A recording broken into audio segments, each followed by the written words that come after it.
physical with somebody, especially as a woman, you start contorting and you become a super pleaser, at least for the first 30 days after you've had sex.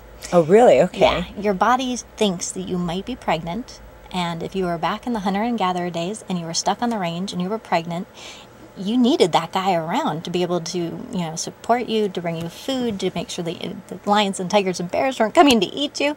And so you had to contort to make him want to stay with you, which is difficult. So much easier to attract that Yeah. once you really know and focus on exactly, instead of just, I want to meet someone open-ended. I want to meet somebody who's athletic, who likes to ski, who, you know, has kids already, who, you know, does that make a difference when you're really specific about it? I would say 100%. And when I work with somebody in a matchmaking capacity, by the end of our 6 to 10 sessions, I'm having them turn all their friends and family into mini matchmakers and giving them the elevator pitch that they can say, I want this, and really succinctly, and say, you know, can you keep your eyes open? Because I really appreciate who you like, and this is what I'm looking for. So I trust your judgment. Go out there, you know, help me find my match. And the more people you have looking for you, the more you keep repeating that, you're putting that out there. That's really good, because if you just tell people you're looking, they can send you some pretty strange dates, as many people know, unfortunately. Okay, so you were mentioning that ways of romance differ between men and women, or different signs that they have their love languages. Could you explain a little bit to people who might not understand exactly what you mean by that? Love languages aren't necessarily different between the two sexes, but there's 5 primary love languages based on the work of Dr. Gary Chapman.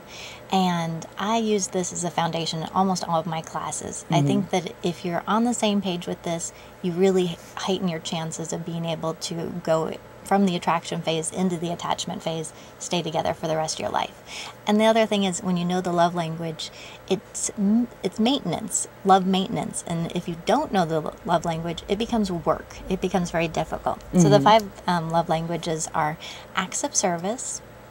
Like changing the oil in your car for you? Picking up his dry cleaning. Picking up the dry cleaning. Okay, that can be love. Who'd know? Yeah. Nobody knew. Okay. Words of affirmation. Which would be? You just, you know, I love having you in my life. I'm so happy you're a part of my day, and your smile is beautiful. You know, physical touch.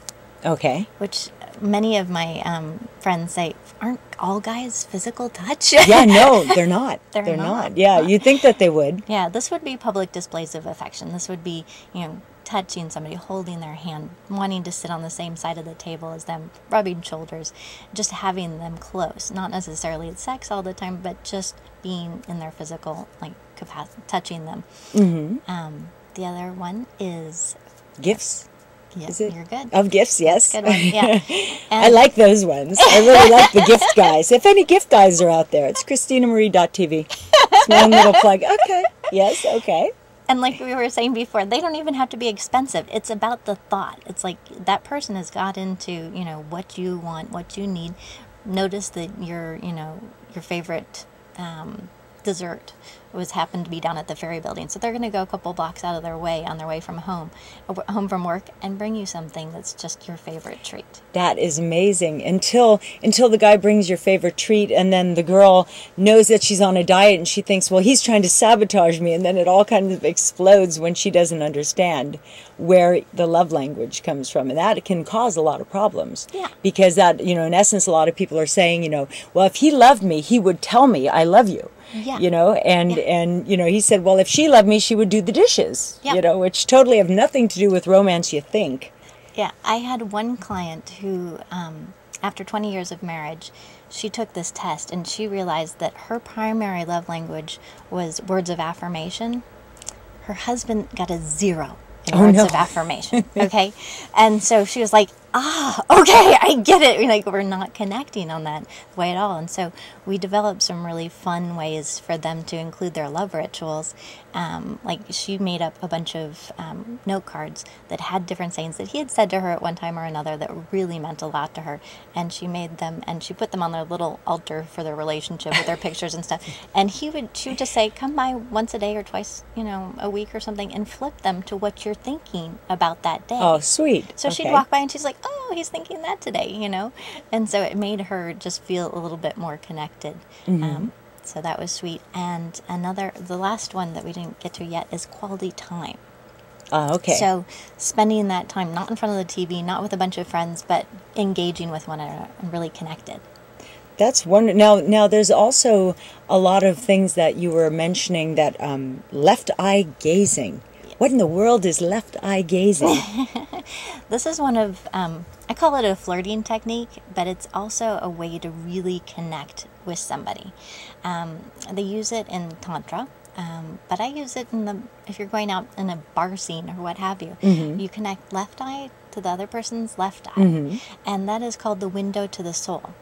But if you go into the chemistry and the biology of it, it's very interesting. Even birds do this because the left eye is controlled by the right brain. When they are approaching something they think is a friend or something that they're curious about, they'll land and they'll look at it first with their left eye. If they think it might be a foe, they look at it with their right eye. If you're going right eye to right eye, this is a really way of analyzing somebody, and they feel picked apart. They don't even know why. It's the eye that often salespeople, when they're trying to get at, how to sell you, how to pitch you, and they're getting hard-nosed at you. But if you go left eye to left eye, you're seeing the whole person, and you're feeling more connected on a deeper level with somebody. And also, if you really gaze at the eye, you can make everything else behind them kind of disappear. Wow. And they get completely engaged in connecting with you. Oh, very good. And vodka as well. Vodka as well is another technique, because what does vodka do now? You told me this, I couldn't believe it.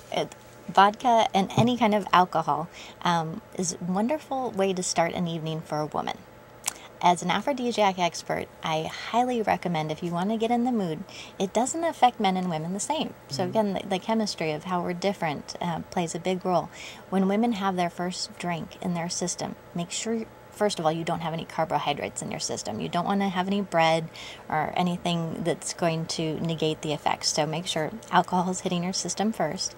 Testosterone starts flowing through your system. Wow. Yeah, most women are like, what? I got testosterone in there too? But it helps you, one, with the alcohol, your inhibitions are lowered a little bit. And with the testosterone, you're starting to get all rubbed up. And you see them with like a rosier light to them. So wow. I hope you guys are taking notes at home. Because, okay, so start off with the drink, no little munchies. You don't want to absorb the alcohol. You have to let it hit. And then she's going to feel, and then the chocolate follow-up. No problem. Now, you have vodcasts that you actually give little 2-minute clips or little, and this one, can you tell a little bit about how your services are different than other matchmaking services? Well, let's start with the matchmaking. Because my company is based on creating passionate and thriving relationships in your lives, I hosted classes and was doing coaching for about 1.5 years. I had got certified in matchmaking. There's only one place. It's called the Matchmaking and Behavioral Sciences Institute in New York City back in 2005. I did that because I just like connecting people, but that wasn't going to be my primary premise of the business. So I wanted to do these classes, and so many people kept coming up to me and saying, Joy, you've taught me all these wonderful techniques and things, to do, and I'd love to play with somebody, but I can't find them. Help me find them. So I decided to start the matchmaking division 2 Valentine's Days ago. And from that, as I had said before, we do a whole gambit of coaching sessions with somebody to really get clear on what it is that they want in their life. And then we go through the series of quizzes. Then I also interview somebody who's seen them through a relationship. And the best friends that really know. Yeah, and I ask them about 5 targeted questions just to make sure we're all on the same page, and they might be seeing something that my client can't see because they're in the situation. That helps a lot. I also take a trip to their home, and I make sure that their home is an inviting place for a partner. Is it clean? Obviously, the bathtub, guys, bathtubs are scary.